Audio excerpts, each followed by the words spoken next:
Joo. Tää on ollut kunnon muutto. Tää on ollut kunnon muutto. Joo. Kyllä. Sitä tää on. Me muutettiin Manuelan ja Tuuren perhe uuteen kotiin ja näin se meni. Ennen muuttoa tehtiin parkkivaraus ja vietiin kierrätykseen menevät tavarat pois alta. Sitten vietiin muuttolaatikoita, jotka perhe pakkas itse. Mukaan laitettiin myös meidän käteviä muuttotarroja. Ensimmäisenä muuttopäivänä me suojattiin huonekalut ja pakattiin kaikki irtaimisto, mikä oli vielä pakkaamatta. Mehän pakataan uusiokäyttöisiin tai kierrätysmateriaaleista valmistetuin matskuin ja kierrätetään tietysti muuton päätteeksi kaikki. Vaatteita pakattiin henkarilaatikoihin, sit pikku evästauko.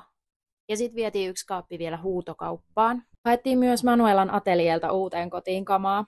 Sitten toisena muuttopäivänä lastattiin muuttolaatikot autoon ja sen perään sitten huonekaluja. Painavammat kaapit ja piano kannettiin kantoliinoilla. Haettiin myös tietty ullakolta ja pyörävarastosta kamat mukaan uuteen kotiin. Sitten ajettiin kohteeseen. Suojattiin lattiat tommosilla kuramatoilla. Tokan kerroksen kierreportaista ei mahtunut mitään huonekaluja, joten ne piti saada sisään ikkunan kautta. Mutta koska muuttohissiä ei tonne pihalle saa, niin remonttiporukka oli rakentanut upean vinssisysteemin, jolla me saatiin sitten kaikki huonekalut sisälle ehjänä. Kun kamat oli saatu sisään, niin me purettiin suojaukset. Mielestäni jotenkin hyvin mennyt muutto.